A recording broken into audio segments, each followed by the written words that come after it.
Ambo life. Well, with St. Patrick's Day coming up, I thought it would be really fun to do a video on how to make a delicious corned beef dinner using the Instant Pot. Now, before making this video, I did a lot of online research looking at different food blogs and other websites about how to do corned beef in the Instant Pot in a way that's really simple and easy. And what I found when I was looking online is that a lot of recipes are really similar in the overall cooking methodology, cooking times, and measurements. So what I'm going to be showing you today is basically an amalgamation of all the recipes that I found online. And this is going to be, although I'm going to be using the 3-quart Instant Pot because that's the size that I have, this recipe is actually going to be perfectly applicable to the 6-quart and 8-quart size. For this recipe, we're going to be using 1 corned beef brisket, green cabbage, 5 cloves of garlic, 1 medium-sized onion, about a pound of potatoes, and baby carrots.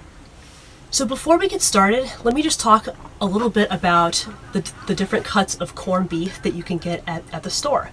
When you go to the store, you'll find that you can either get a point cut or a flat cut corned beef brisket. The main difference is that the point cut tends to have more marbling, whereas the flat cut tends to have less. Also, the flat cut corned beef tends to cost a little bit more per pound. So this is just like a standard corned beef brisket. It's flat cut. I got it at Walmart, and yeah, it was, should work out really well. So the first step with your corned beef brisket is that you're going to want to rinse it thoroughly and pat it dry. And the reason for that is because corned beef is really salty and it's cured with a brine. So it's very important to rinse your corned beef first before you cook with it so that you can avoid having an overly salty corned beef. So I've rinsed off the corned beef, I've patted it dry, so that's just going to be all ready to add to the Instant Pot shortly. And there it is in all of its glory. Yay! So the next step is going to be to add in the onions and garlic to the Instant Pot. So I'm just going to cut up this medium-sized onion into like 1/2 inch to 1 inch slices. So I'm just going to do that now. No need to make them any smaller than that because they're just in there for flavor. And now I'm going to add in the garlic. So I'm going to be using 5 cloves of garlic, and I'm just going to very gently kind of smash the garlic cloves just so that we can get a little bit of the garlic flavor in there. Don't bother cutting these up because they're going to be discarded once the corned beef has cooked. So I'm just going to take my pieces of garlic here and just give them a little bit of a smash with the knife. Just a light little smash here with the knife. Make sure that there's no extra peel in there. Just gonna put each one here and then just give that a little bit of a crushing motion.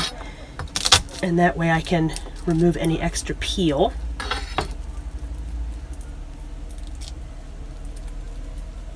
All right, and now we're just gonna add these into the Instant Pot. Like so.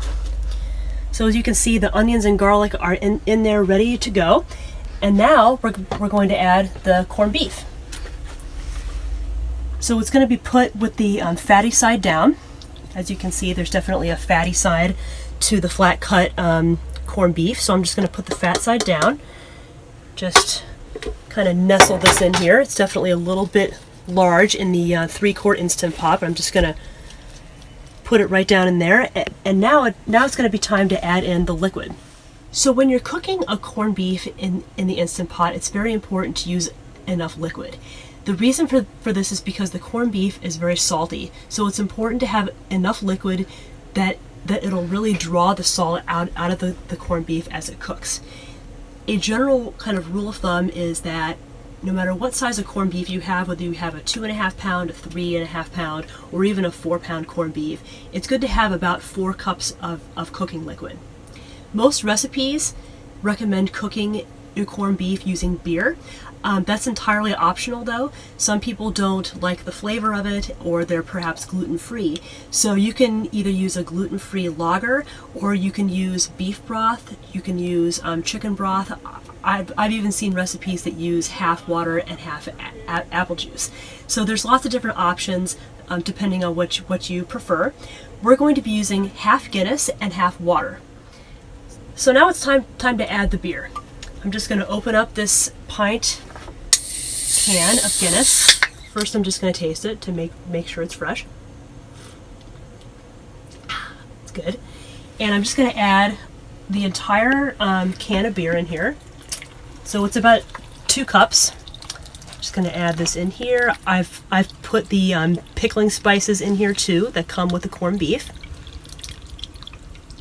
All right, so that's about 2 cups, and then I'm going to add another about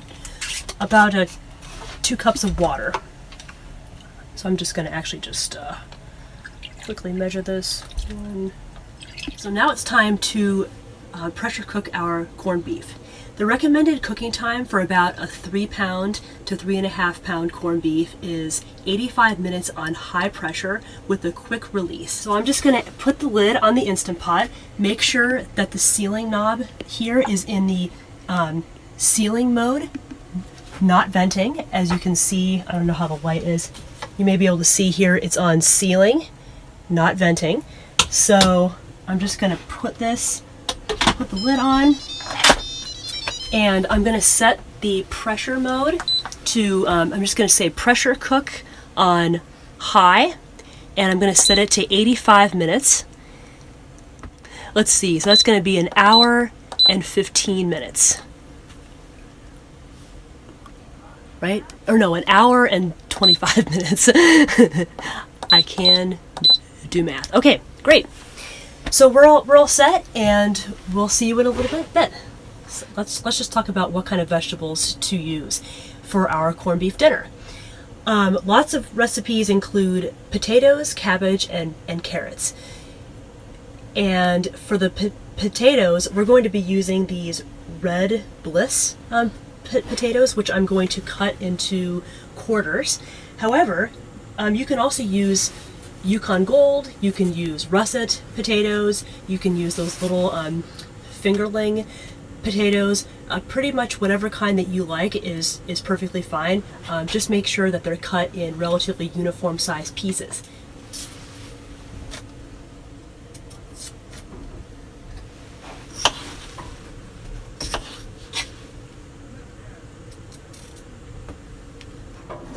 So for the cabbage, I'm just using a standard green cabbage, just like this. I'm going to take off the outer leaves. So that I'm gonna take off the outer leaves so that we have a nice fresh cabbage that doesn't have any germs on it from the store. And so for the cabbage, we're actually going to just cut it into, I would say, about 1-inch wedges. So I'm just going to do that now since I have time. So let's see. I'm just going to cut this in half. I'll probably just use half of it because we don't need that much cabbage. And I'll just cut it into wedges. There. So that's ready to go. Alright, so the corned beef is done. So we're just going to do a quick release on the Instant Pot. I'm just going to put this here so that steam isn't really obnoxious. So just wait for that to depressurize.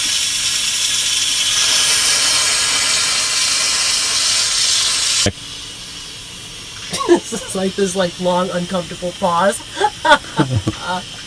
Oh man, that corned beef smells extremely good. Yeah. I think we're in for quite a treat. This is just about done depressurizing.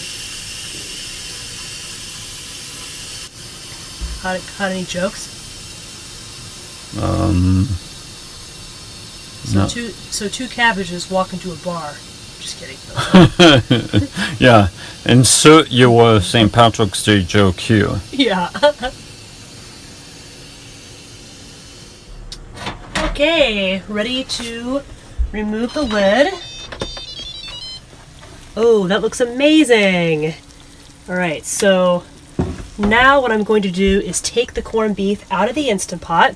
I'm going to discard the onions and garlic, and I'm going to reserve about a cup of cooking liquid.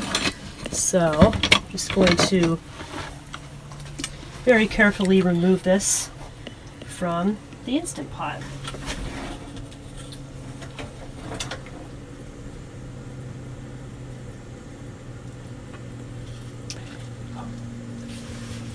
There we go.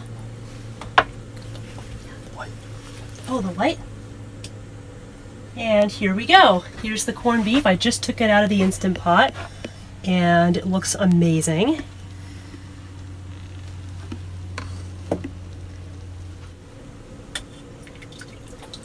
I'm just going to throw these out, so there's no reason to hold on to them. So I've taken out the onions and garlic. I've discarded all the cooking liquid except for a little under 1 cup. And so now the next step, in fact, you want to just pan over here so they can see the cooking liquid.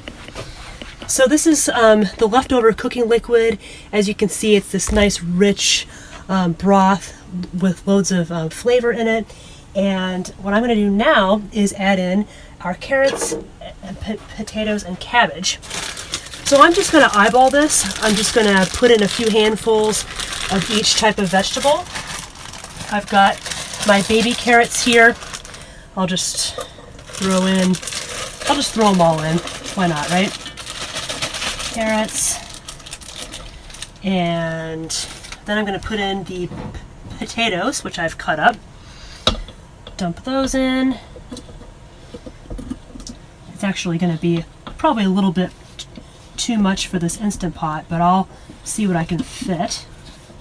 Okay, so I'm just going to lay the cabbage in the top because this is all just going to steam in the Instant Pot. So you don't want your vegetables to be overcooked, so it's important to just steam them for a few minutes, and I'll show you how I do that. Okay, so that's fairly high in there, but that's okay. And now I'm going to put the lid back on, and I'm going to put the knob onto the sealing mode like last time. We're going to lock the lid on, and I'm going to put it on high pressure for 3 minutes. So we're just going to very gently cook the vegetables so that they're not mushy. That's the thing oftentimes with corned beef. I find that the vegetables can be a little bit overcooked. So that's why I'm just doing it for a few minutes on high. So yeah, there we go. And once the vegetables are done, we'll be set. So the vegetables have just finished steaming. So I'm just going to wait till the Instant Pot is done depressurizing, and it just finished. So here we go. The vegetables look amazing, gently steamed. And yeah, see, the cabbage is nice and soft. And what I'm just going to do now is place the vegetables around the corned beef. Yeah, I think that three minutes on high is definitely a really good amount of time because the vegetables still have a little bit of good texture to them. I'm just going to take... So let's see how tender the potatoes are, just so I can tell if that was a good amount of time. Looks like they're fork tender. Yep, perfect. Fork tender, not overly soft, just right. So I'll take out some potatoes here so we can have this on a nice serving platter. And then we have our carrots in the bottom. With the corned beef, to ensure that it's as tender as it can be, it's good to slice it perpendicular to the grain. So as you can see here, the grain is kind of running this way. So we're going to slice the beef this way. So I'll just kind of make some little slices here. So I'm just going to try this, see how done it is.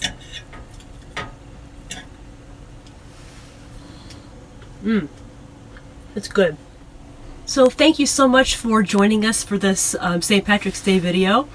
and I just tried some of the corned beef, and it turned out really well. The vegetables are tender, crisp, and yeah, so I'm just gonna have some now with a little bit of spicy mustard.